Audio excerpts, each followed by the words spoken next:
आज हम लोग देखेंगे टाइप्स ऑफ वेक्टर्स। तो जो सबसे पहले हम लोग वेक्टर देखेंगे ये है हमारे पास में dear students, today we will study types of vectors.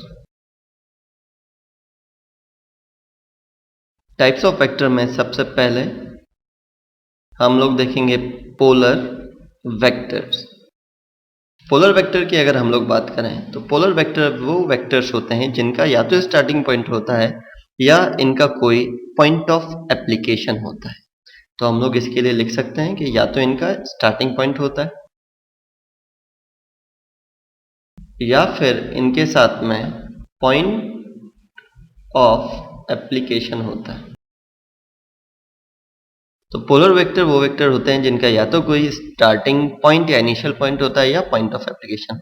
तो अब तक हमने जो फिजिकल क्वांटिटीज पढ़ी हैं उनमें अगर हम लोग देखें तो डिस्प्लेसमेंट एक ऐसी फिजिकल क्वांटिटी है जिसका कि स्टार्टिंग पॉइंट होता है। जैसे कि किसी ऑब्जेक्ट ने किसी पॉइंट ए से मूव करना स्टार्ट किया और वो मूव करते हुए पॉइंट बी तक चला गया। तो ए बी वेक्टर जो है ये डिस्प्लेसमेंट वेक्टर को रिप्रेजेंट करता है और इसका स्टार्टिंग पॉइंट है ए। तो क्योंकि हमने यहाँ पे देखा कि डिस्प्लेसमेंट का स्टार्टिंग पॉइंट है, इसीलिए हम लोग कह सकते हैं कि डिस्प्लेसमेंट एक वेक्टर क्वांटिटी और वेक्टर में भी इसकी कैटेगरी आ जाएगी पोलर वेक्टर। अगला एग्जांपल अगर हम लोग कंसीडर करना चाहें पोलर वेक्टर का तो ये होता है अपना फोर्स। फोर्स को हम लोग इसीलिए वेक्टर की तरह ट्रीट करते हैं क्योंकि हमें मालूम है कि फोर्स का पॉइंट ऑफ एप्लीकेशन होता है। फोर्स के साथ में पॉइंट ऑफ एप्लीकेशन एसोसिएटेड होता है, इसी वजह से हम लोग फोर्स को पोलर वेक्टर की कैटेगरी में रखते हैं। अगली कैटेगरी हम लोग अगर कंसीडर करें वेक्टर्स की तो ये है एक्सियल वेक्टर्स। एक्सियल वेक्टर्स की डेफिनेशन में हम लोग बोल सकते हैं कि these are those vectors which represents rotational effect and act along the axis of rotation in accordance with right hand screw rule। तो इन वेक्टर्स के लिए हम लोग बोल सकते हैं कि ये वो वेक्टर हैं जो कि रोटेशनल इफेक्ट को रिप्रेजेंट करते हैं और ये काम करते हैं along the axis of rotation. और अगर हमें इनकी डायरेक्शन पता करनी है तो इसके लिए हम लोग यूज करते हैं राइट हैंड स्क्रू रूल। सो एक्सियल वेक्टर्स के लिए हम लोग लिख सकते हैं वेक्टर्स विच रिप्रेजेंट्स रोटेशनल इफेक्ट। ये वो वेक्टर हैं जो कि किसे रिप्रेजेंट करते हैं रोटेशनल इफेक्ट को x along the axis of rotation, x along the axis of rotation and इनका डायरेक्शन हमें पता करना है। तो ये हम लोग पता करेंगे with the help of right hand screw rule. इनका डायरेक्शन पता किया जाता है with the help of right hand screw rule. इनके एग्जांपल अगर हम लोग कंसीडर करें तो एग्जांपल में हम लोग देख सकते हैं एंगुलर वेलोसिटी,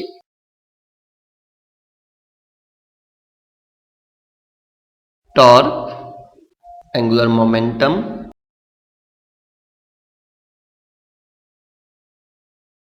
एटसेट्रा। अगली कैटेगरी हम लोग देखते हैं जो कि है नल वेक्टर और जीरो वेक्टर। नल वेक्टर और जीरो वेक्टर। तो नल वेक्टर की हम लोग बात करें तो ये ऐसा वेक्टर है जिसका मैग्नीट्यूड जीरो होता है। अब इसका मैग्नीट्यूड अगर जीरो हो गया और इसकी अगर हम लोग डायरेक्शन की बात करें तो डायरेक्शन बता पाना डिफिकल्ट है, और डिफिकल्टी नहीं, इसकी डायरेक्शन को पता करना इम्पॉसिबल नहीं है, इसलिए कहा जाता है इट्स डायरेक्शन इज इनडिटरमिनेंट, जिसे पता नहीं किया जा सकता। तो नल वेक्टर और जीरो वेक्टर के लिए हम लोग लिख सकते हैं कि vectors whose magnitude is zero, vectors whose magnitude is zero and direction is indeterminate। तो भाई ये ऐसा वेक्टर है जिसका ना तो मैग्नीट्यूड है और ना ही इसकी डायरेक्शन है। तो ये कंसेप्ट आया कहाँ से? तो अगर इसके बारे में जानने की हम लोग कोशिश करें तो नल वेक्टर का यूज तब होता है जब दो एक जैसे वेक्टर्स को आपस में सेपरेट कर दिया जाए। एग्जाम्पल के लिए अगर स्केलर्स की मैं बात करूं तो 2 माइनस 2 0 होता है। वेक्टर में 2 माइनस 2 इसी टाइप का अगर कोई मैथमेटिकल ऑपरेशन आ रहा है, मतलब अगर दो इक्वल वेक्टर क्वांटिटीज को हम लोग सब्ट्रैक्ट करते हैं तो रिजल्ट जो आएगा वो भी एक वेक्टर क्वांटिटी होगा और उसे हम लोग जीरो वेक्टर या नल वेक्टर से रिप्रेजेंट कर देते हैं। तो इस टाइप की प्रॉब्लम्स को हैंडल करने के लिए नल वेक्टर का कंसेप्ट आता है। अगली कैटेगरी अगर हम लोग कंसिडर करें वेक्टर्स की, तो ये कैटेगरी हमारे पास में आती है यूनिट वेक्टर।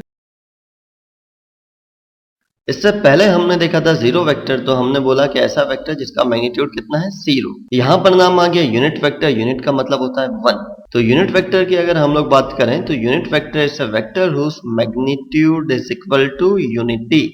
ऐसा वेक्टर जिसका मैग्नीट्यूड कितना होता है, वन के बराबर, ऐसा वेक्टर को हम लोग बोलते हैं unit vector. So vector whose magnitude is equal to 1, magnitude equal to unity, and direction is same as that of a given vector.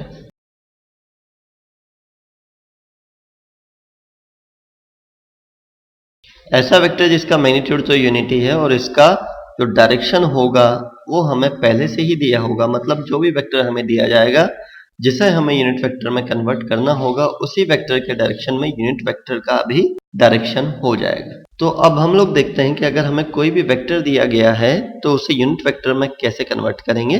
लेकिन इससे पहले हम लोग देख लेते हैं कि यूनिट वेक्टर को रिप्रेजेंट कैसे किया जाता है। तो यूनिट वेक्टर को रिप्रेजेंट किया जाता है किसी भी फिजिकल क्वांटिटी के सिंबल के ऊपर एक कैप का साइन लगाकर। एग्जाम्पल के लिए, जैसे हम लोगों ने कोई वेक्टर क्वांटिटी कंसिडर करी ए वेक्टर, अगर इसके कोरस्पॉन्डिंग हमें यूनिट वेक्टर चाहिए होगा तो ए के कोरस्पॉन्डिंग यूनिट वेक्टर को हम लोग रिप्रेजेंट करेंगे ए के ऊपर एक कैप का साइन बनाकर। तो ए वेक्टर के कोरस्पॉन्डिंग जो यूनिट वेक्टर है इसमें क्या होगा, ऊपर एक साइन आ जाएगा कैप। तो अगर हमें ए वेक्टर से एक कैप मतलब यूनिट वेक्टर को ऑब्टेन करना है तो इसे ऑब्टेन करने के लिए हमारे पास में फॉर्मूला होता है unit vector corresponding to a vector is equal to a vector divided by its magnitude. अगर किसी वेक्टर को हम उसके मैग्नीट्यूड से डिवाइड कर दें तो जो रिजल्ट आता है वो उसी वेक्टर का यूनिट वेक्टर हो। मैग्नीट्यूड का मतलब हमें पता है न्यूमेरिकल वैल्यू, मतलब एक वेक्टर को अगर उसकी न्यूमेरिकल वैल्यू से डिवाइड किया जाए, एक वेक्टर को अगर उसकी न्यूमेरिकल वैल्यू से डिवाइड किया जाए तो रिजल्ट जो हमारे पास में आता है वो उस वेक्टर का यूनिट वेक्टर होता है। अगली कैटेगरी हम लोग देखते हैं orthogonal unit vector. Orthogonal unit vector. Orthogonal unit vector में हम लोग देखेंगे कि ऑर्थोगोनल वेक्टर्स वो वेक्टर हैं जो कि पॉजिटिव एक्स वाई और जेड एक्सिस के अलोंग डायरेक्टेड हैं और इनका मैग्नीट्यूड यूनिटी के बराबर होता है। इनका मैग्नीट्यूड यूनिटी के बराबर होता है। तो इनके डेफिनेशन के लिए हम लोग बोल सकते हैं कि set of unit vectors which are having the direction of positive X Y and Z axis of the three dimensions of rectangular coordinate system।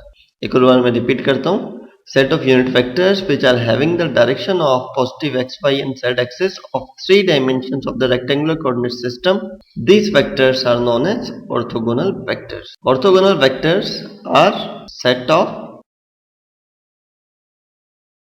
unit vectors directed along x, y and z axis। Set of unit vectors which are directed along x, y and z axis are known as orthogonal unit vectors।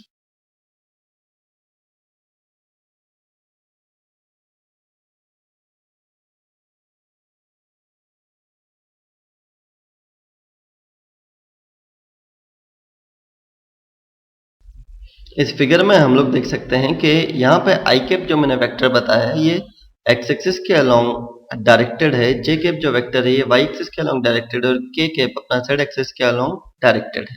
तो I cap, J cap and K cap, I cap, J cap and K cap represents orthogonal unit vectors along x axis Y axis and Z axis. I cap अपना X axis के along होता है, J cap Y axis के along और K cap Z axis के along. Unit vector की significance है काफी सारी, जो कि हम लोग बाद में देखेंगे।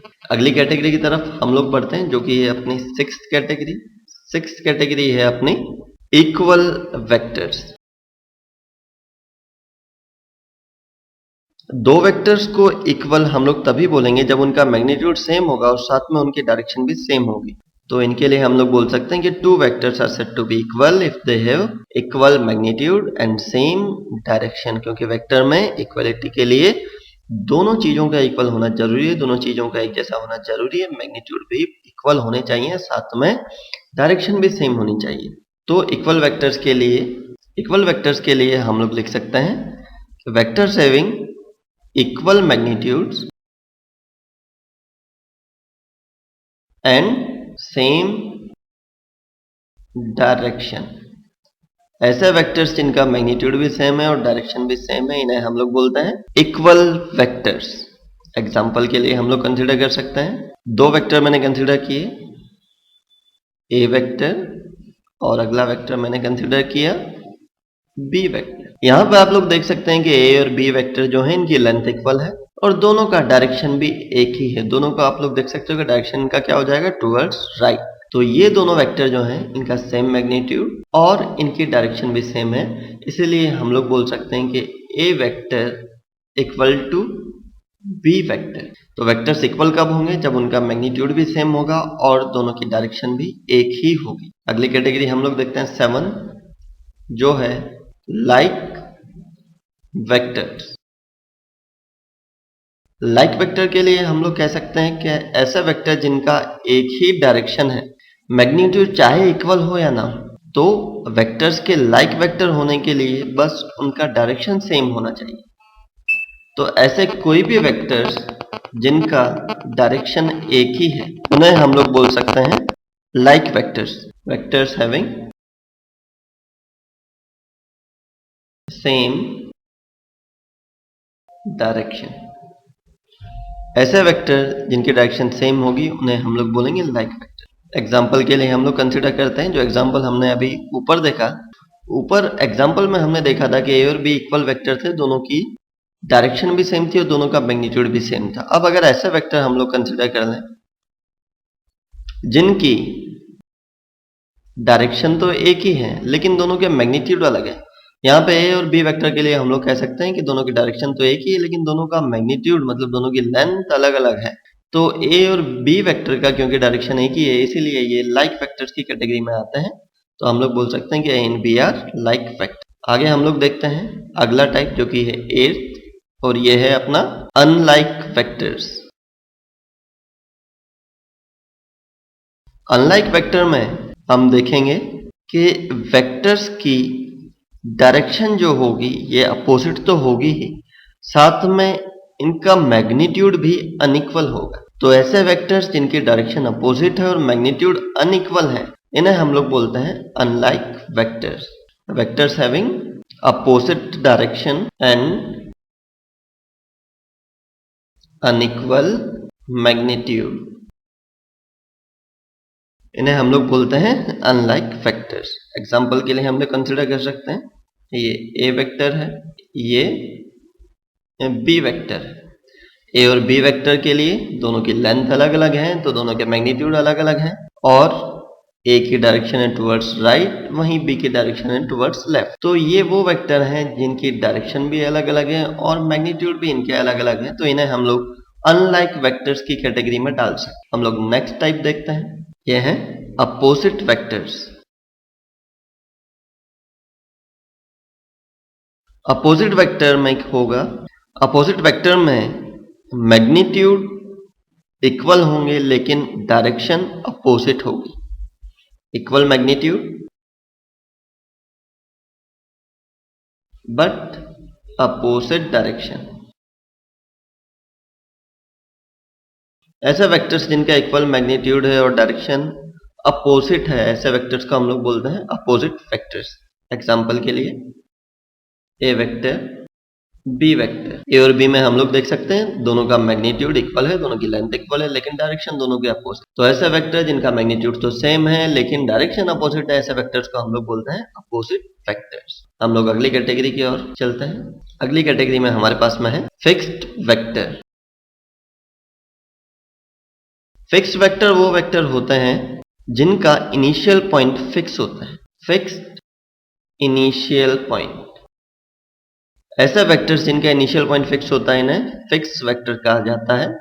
जैसे कि डिस्प्लेसमेंट, ऑब्जेक्ट जहां से चलना शुरू हुआ वो पॉइंट फिक्स है, तो डिस्प्लेसमेंट को हम लोग फिक्स वेक्टर की कैटेगरी में डाल सकते हैं। अगली कैटेगरी हम लोग देखते हैं फ्री वेक्टर। फ्री वेक्टर में हम लोग बोलेंगे कि अगर वेक्टर का इनिशियल पॉइंट फिक्स नहीं है तो उसे फ्री वेक्टर कहा जाता है। Initial point is not fixed. अगर वेक्टर के इनिशियल पॉइंट फिक्स नहीं है तो उसे फ्री वेक्टर कहा जाता है। एग्जाम्पल के लिए हम लोग देख सकते हैं फोर्स। आपको मालूम है कि फोर्स के लिए ऐसी कोई कंडीशन नहीं है कि फोर्स का इनिशियल पॉइंट फिक्स होता है। ऐसे वेक्टर को हम लोग बोलते हैं फ्री वेक्टर। आगे हम लोग देखते हैं को इनिशियल वेक्टर्स। को इनिशियल वेक्टर वो होते हैं जिनका स्टार्टिंग पॉइंट या इनिशियल पॉइंट एक ही होता है।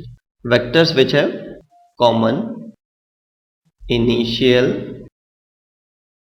पॉइंट, ऐसे वेक्टर्स जिनका इनिशियल पॉइंट कॉमन है इन्हें कहा जाता है को इनिशियल वेक्टर। एग्जाम्पल, एक ही पॉइंट पर काम करने वाले हम लोग कई सारे फोर्सेस को कंसिडर कर सकते हैं। F1, F2, F3 ये सभी वेक्टर्स एक ही पॉइंट से स्टार्ट हो रहे हैं, एक ही पॉइंट पर काम कर रहे हैं। इन सब का इनिशियल पॉइंट एक ही है, कॉमन है। इन्हें हम लोग बोलते हैं को इनिशियल वेक्टर्स। अगली कैटेगरी हम लोग कंसिडर करते हैं वेक्टर्स की, ये हैं कोलिनियर वेक्टर्स। कोलिनियर वेक्टर्स,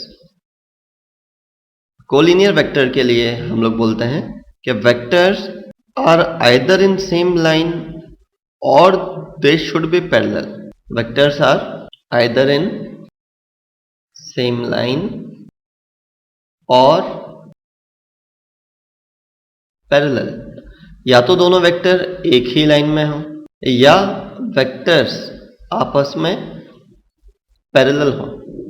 तो ऐसे वेक्टर जो कि या तो एक ही लाइन में होते हैं या आपस में वेक्टर्स पैरेलल होते हैं, ऐसे वेक्टर्स को हम लोग बोलते हैं collinear vectors. Like, unlike, equal and opposite vectors. Like, unlike, equal and opposite vectors comes under the category of collinear vectors. अगली कैटेगरी आती है कोप्लेनर वेक्टर्स की। Vectors which are lying in the same plane are termed as coplanar vectors.